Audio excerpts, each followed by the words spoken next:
A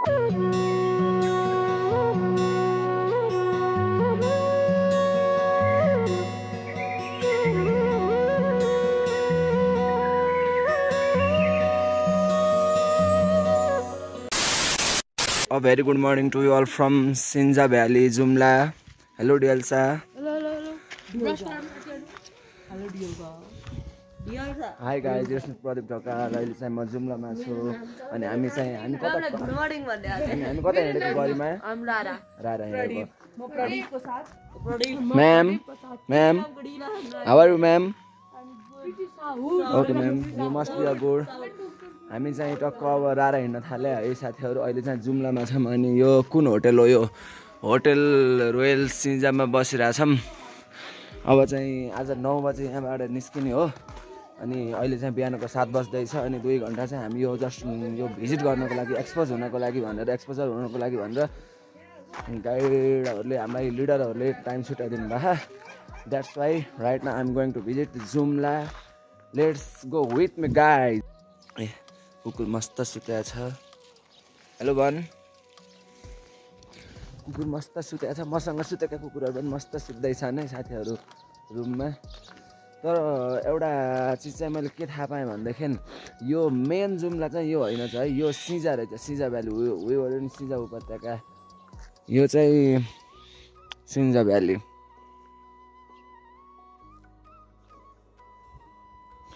मेरो साथीहरु पनि अगाडि भिजिटको लागि निस्केका छन् है साथीहरु हुन् तर साथीहरु पनि कस्ता छन् एकचोटी जाम पनि नभनिकन आए म एक्लै हिँडिरहेको छु तर केही छैन आई एम एलोन इनफ तर लास्ट चिसो छ गाइज लास्ट चिसो छ मलाई यस्तै चिसो मुस्ताङमा जाँदा फिल भयो थियो अहिले भइरहेछ अनि के कुरा गरिरहेछन् म सुन्छु है त त्यहाँ गएर हामी कता सिन्जा नेपाली भाषाको उत्पत्ति भएको ए उता इन्टरभ्यु हुँदैछ है साथीभाइहरु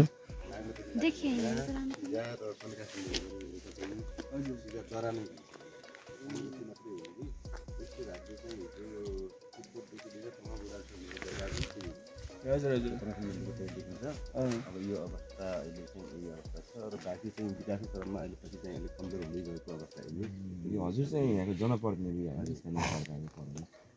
यो जुन यहाँ नेपालको ऐतिहासिक यो परम्परागत हैन धार्मिक महत्त्व जोडिएको जुन सिन्जा उपत्यका छ यसको संरक्षणको लागि चाहिँ स्थानीय सरकारले के कस्तो पहल गरिरहेको छ हामीले चाहिँ गाउँ कार्यपालिकाबाट निर्णय गरेर सिन्जा सभ्यताका लागि देखि लिएर यहाँको संरक्षण प्रबन्धन र सबै खाले चाहिँ देखि लिएर हामीले कार्यपालिका निर्णय गरेर पठायौँ प्रदेश सरकार र समितिको चाहिँ बजेट प्राप्त 9 दिनका कारण यो अनुमोदन गरेका छन् र केही भइरहेको पनि छ दरबारहरू संरक्षणको काम पालिकाले अहिले चाहिँ तपाईँको उत्खनन गर्न दिँदैन यसलाई चाहिँ रोकिएको छ कुन कसको मात्रा पुरातत्व विभागले चाहिँ त्यसलाई चाहिँ चलाउनु दिँदैन अहिले चलाउनु पनि मिल्दैन हामीले अवलोकन गर्न हामीले चाहिँ त्यहाँ त्यो चाहिँ प्रहरी छ त्यतातिर एउटा धर्मशाला गर्दा 5 वटा चाहिँ मूर्तिहरू निस्केका थिए ए हजुर अहिले चाहिँ प्रहरीको चाहिँ निगरानीमा छ त्यहाँ सुरक्षाको व्यवस्था राखेको छ त्यसैले यसभित्र चाहिँ अब बहुमूल्य चाहिँ चिजहरू छ भन्ने आकलन गर्न सकिन्छ तर उत्खनन गर्न चाहिँ अहिले पाइँदैन आउँदैन दिँदैन अनि यो चाहिँ सिन्जा गाउँपालिका हो खास यो कनका सिन्जा गाउँपालिका ए सिन्जा भन्ने चाहिँ कता हो अलि तल ए यो ज्ञानेन्द्र साईको एरिया पर्यो हैन ज्ञानेन्द्र साईको एरिया त यही पर्यो हजुर जुम्ला नै एरिया पर्यो हजुर तर चाहिँ अलि तल पर्यो अनि यहाँको जनसङ्ख्या चाहिँ कति छ यो वडाको यो पालिकाको हजुर पालिका जनसङ्ख्या ठान्ने अब तपाईको त्यही होला चाहिँ 5-6 हजार के छ यहाँ जनजीवन चाहिँ कसरी गुजारा हुन्छ भनेको मतलब जनजीवन चाहिँ भन्ने चाहिँ तपाईको खेतीले चाहिँ एकदम योग्य ठाउँ हो यो हजुर चाहिँ तपाईको मुगु तपाईको त्यसपछि गएर हुम्ला यो ठाउँलाई पाल्ने ठाउँ यही हो यहाँको चाहिँ मासी धान हुन्छ जौ गहुँ स्याउ ओखर आलु भन्ने ठाउँ यही नै हो र जीविकामा यो जाडो हुने कारणले केही व्यक्तिहरू चाहिँ मौसमी व्यापार गर्न सजिलो जान्छ अनि हजुर यो जुम्लाको स्थायी बासिन्दा हुनुहुन्छ हजुरलाई जुम्लाको स्थायी बासिन्दा हुँदै गर्दाखेरि सबैभन्दा राम्रो पक्ष यो छ अनि सबैभन्दा नराम्रो पक्ष यो छ जुम्लाको भन्ने के छ त्यस्तो यसमा चाहिँ तपाईको राम्रो पक्ष भन्नाले चाहिँ यो तपाईको यो भौगोलिक दृष्टिकोणको कारणले गर्दा यो हिउँदको चाहिँ 2 महिना जाडो हुन्छ यति नै अप्ठ्यारो हो अरू बेला चाहिँ तपाईको राम्रो छ मौसम क्लियर छ सफा छ स्याउ फल्छ ओखर आलु खान पाइन्छ धान मासी धान फल्छ सिमी फल्छ अरू सेवा सुविधाको हिसाबले पनि राम्रो छ सेवा सुविधा गरिसक्नु त हुन्छ ल हस् हुन्छ त अङ्कल धन्यवाद हस् थ्याङ्क यू ए मेरो साथीहरू इन्टरभ्यू लिँदा त्यति म पनि गएर निस्केँ अब म इन्टरभ्यू सेसन सकिएर अब म फेरि भिजिट गर्न जाँदैछु साथीहरू मेरो भ्लग हो है साथीहरू ल हामी चाहिँ मर्निङ वाकमा हेर्दैछ हो हो सिन्जा उपत्यकाको यसो अवलोकन गर्ने भनेर ठिक छ रमाइलो छ वी आर ल स्टुडेन्ट भएको नाताले पनि हामीले इन्टरभ्यूहरू लिनुपर्ने हुन्छ सर्वे गर्नुपर्ने हुन्छ नयाँ यो त जे भए पनि एउटा ऐतिहासिक परम्परागत ठाउँ हो यो परम्परागत ऐतिहासिक ठाउँमा आउँदै गर्दाखेरि किन एक्सपोजर नहुने त किन बरु 2 घन्टा लेट जाने तर हामी एक्सपोजर नहुने भन्ने जस्तो हामीलाई सोच आएर हामी जस्ट घुम्न निस्केका छौँ यता चाहिँ मजाको भ्यू देखिँदो रहेछ है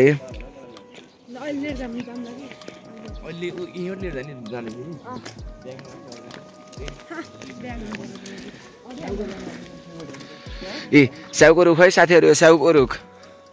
स्याउ हो तर अहिले स्याउको सिजन रहेनछ ए यहाँ चाहिँ कुकुर रहेछ साथीहरू घरहरूको अवस्था यस्तो छ छरेर है छरेर साथीहरू शोभा आकाश आयुष अनि म अब यता रिसर्चको लागि यता माथिपट्टि जाँदैछौँ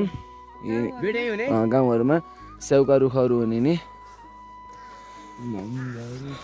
सिस्नो काटेछ नै सिस्नो काटेछ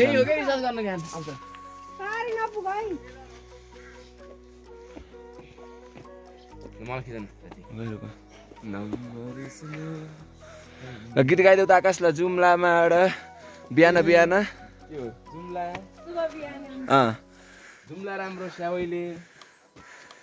बुगु राम्रो राराइले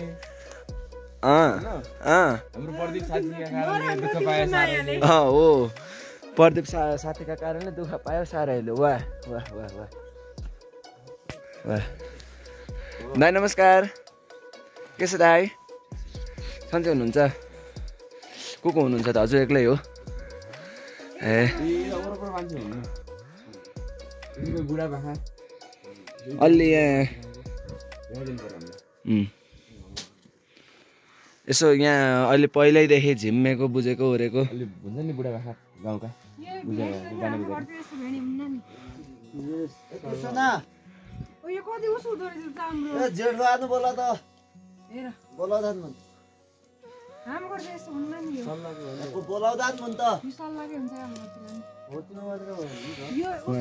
जेठुवाला बोलाउँदै हुनुहुन्छ हामी फेरि अर्को इन्टरभ्यू सेसन गर्दैछौँ जुम्लाको घरहरू पनि कति देखाइसके माटोको होइन जाडो चाहिँ बहुत खप्छ क्या हो कङ्क्रिटको जाडो हुन्छ दाइ हजुरलाई एउटा कुरा कतिको थाहा छ यो अस्ति भर्खर यो पूर्व राजा ज्ञानेन्द्रको नातिले एउटा भ्लग बनाएको थियो कतापट्टि रहेछ थाहा छ थाहा भएन ओके अहिले स्याउहरू चाहिँ पाइन्न होला नि यो सिजनमा कुन सिजन हो दाइ स्याउको नमस्कार बुवा यसो हजुरसँग थोरै कुरा बुझौँ भनेर आएको थियौँ हामी यहाँ बुटोल क्याम्पसबाट हामी कानुनका विद्यार्थी हौँ यसो यो नेपाली भाषाको उद्गम स्थल सिन्जा भएको कारणले त्यसको बारेमा थोरै कुरा जानौँ भनेर हामीले क्याम्पसबाट आएको थियौँ भर्खर आएको हाम्रो एउटा आजसँग पनि भेट भएको थियो अनि यसो बुढापाकाहरूसँग हजुरहरूसँग यहाँको इतिहास बारेमा थोरै कुरा जानौँ भनेर आउनुहोस् बसौँ बुवा माथि बसौँ न यसो एकैछिन मुखन अलिकति हतार छ घर यही हो हजुर अलिकति सामान पठाउनु पर्ने छ छुट्टी जाला ए हुन्छ हुन्छ हुन्छ हस् ल हस् हस् हस् हस् हस् आफ्नो काम त छुटाउनु भएन ओके बुवाको थोरै काम रहेछ जानुभयो केही छैन हामी फेरि अर्को माथिको घरतिर पनि जाऊँ यसो साथीहरू आउनुहोस् मलाई यो इन्ट्रेस्टिङ लाग्यो यो चाहिँ के हो यो जुन घन्टा जस्तो छ यो है यो थान होला जस्तो लाग्यो हो यो लिएर गएर हुन्छ हैन मलाई थान घरभित्रै हुन्छ जङ्गलदेखि ल्याउनु पर्छ यो के मस्त हो अनि यो लिएर जाँदैनन् र त्यो मेला पूजा हुने बेला लिएर जान्छ हैन तपाईहरु यहाँ कुन ठाउँ हुन्छ कुन ठाउँ पूजा हुन्छ पुगो मस्त हुन्छ कि दुध हुन्छ कि त गुरुबाट यो मस्त हो यसको बारेमा मलाई केही थाहा छैन आइ एम टोटल्ली अनन्य मस्ट हो यो के हो मलाई केही थाहा छैन साथीहरू अब यतै पश्चिमतिरको भएकाले यिनीहरूलाई चाहिँ थाहा छ ल जाऊँ लागौँ माथि लागौँ ल हुन्छ त दादा हामी माथि जान्छौँ है ल बस्नु दिदी नमस्कार नलजाउनु न दिदी सन्चै हुनुहुन्छ नानी बाबु हेर यता हेर नलजाउनु हाई गरिदेऊ कान्छा सन्चै छेउ डाँडो कुकुर कराउँछ कुन घर हो दिदी हजुरको कुन घर हो हजुरको ए यही हो ठिक छ डोकाको स्ट्रक्चर यस्तो हुँदो रहेछ साथीहरू हाम्रोतिर अलि हुँदैन यस्तो जुम्ला खस साम्राज्यको उत्पत्ति नेपाली भाषाको उत्पत्तिको केन्द्र सिन्जा भ्याली सिन्जा उपत्यका काठमाडौँलाई राजधानीमा ओभरकम गर्नुपर्ने ठाउँ हो यो काठमाडौँलाई ओभरकम गर्न सकेन तर किन सकेन भनेदेखि मेरो विचारमा इट्स माई पर्सनल ओपिनियन किनकि यहाँको मान्छेहरू अलिक सोझो हुनुभयो कि त्यतिखेर होइन भने नेपाली भाषाको उद्गम स्थल नै खस एम्पायर त्यतिखेरको मध्यकालीन युगमा काठमाडौँभन्दा पनि खस साम्राज्य मोर एडभान्स थियो मोर एडभान्स हुँदै पनि ओभरकम गर्न नसक्नु चाहिँ यहाँको मान्छे धेरै सोझो भएर इट्स माई जस्ट ओपिनियन है गाइज अहिले चाहिँ बिहानको होटलहरू यहाँ खुल्न थालिसकेछन्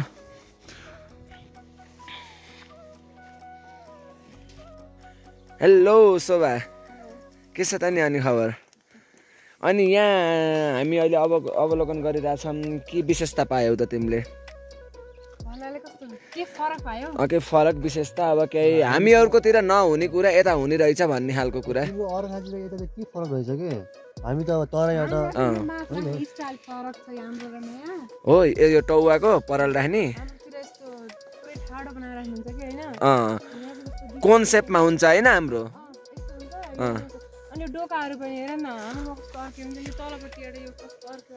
अनि हाम्रोतिर अर्कै हुन्छ यतातिरको डोका चाहिँ अलिक यस्तो हुँदो रहेछ है साथीभाइहरू अनि अनि अनि अरू शोभा अरू के पायौ तिमीले त्यस्तो केही विशेष शोभा अरू केही विशेष केही पाइनौ ठिक छ ओके अवलोकन गर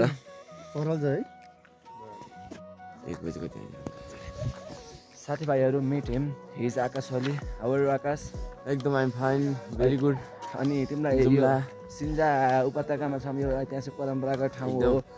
मलाई चाहिँ एकदम यहाँ आफ्नै पुरा एकदम कता आफ्नो जन्म गराएको जस्तो लागिरहेको सिन्जा भनेको हाम्रो नेपाली भाषा खस साम्राज्यको उद्गम स्थल राजधानी एकदम आफ्नो फिल भयो तर मैले एउटा कुरा के महसुस गरेँ भने यो ठाउँले काठमाडौँलाई ओभरकम गर्नुपर्ने थियो तर गरेन त्यसको पछाडि के रिजन हुन्छ होला भनेको चाहिँ हाम्रो पश्चिमी साथीहरू हामी पनि पश्चिमी हो पश्चिमी भनेको अलिक सोझो हुने पूर्वेलीहरू भनेको अलिकति बाठो हुने त्यो हिसाबले गर्दाखेरि अब यहाँका मान्छेहरू सोझा हुने त्यो अब त्यो सोझै आएन कि उनीहरूको होइन काठमाडौँलाई कब्जा गर्ने अथवा यतातिर अलिकति डेभलप बनाउनु भनेको एउटा सोझा मान्छे नुन चामल तेल बेच्दै जिन्दगी गयो अहिले चाहिँ बिस्तारै पुनरुत्थान हुँदै रहेछ खुसी लाग्यो विकासको सामान्य पूर्वाधारहरू पुगेको रहेछ जति हामीले कर्णालीलाई काठमाडौँबाट हेर्छौँ जुन सोच बनाउँछौँ त्यो जुन दृष्टिकोण छ त्यो दृष्टिकोण अनुसार चाहिँ रियालिटीमा म्याच गर्दो रहेनछ कर्णाली राजमार्ग अहिले समग्र सबै ठाउँमा जोडिसकेको रहेछ विद्युतीकरण इभन एभ्री घरमा वाइफाई रहेछ कि यहाँ त्यही भएर काठमाडौँबाट बसेर नेपालका मेजर सिटिजहरूबाट बसेर कर्णाली नराम्रो छ कर्णाली दुर्गम छ कर्णाली उस भन्ने भाष्य चाहिँ सिर्जना नगर सबैजना कर्णाली घुमौँ हो कर्णाली घुमौँ समग्र देशै घुमौँ हो कर्णाली भनेको हिराको टुक्रा हो भन्ने चाहिँ हामी जुन 2 दिनमा लागेको छ अझै हामी घुम्न बाँकी छ हामीले अझै यहाँ वास्तविकता थाहा छैन हामीलाई हो ल ओके छ ल thank you Akash thank you ल यो आकाशसँगको इन्टरभ्यू थियो अनि अहिले यतै फेरि यस्तो घरहरू छन् यहाँ मजाको गाउँ रहेछ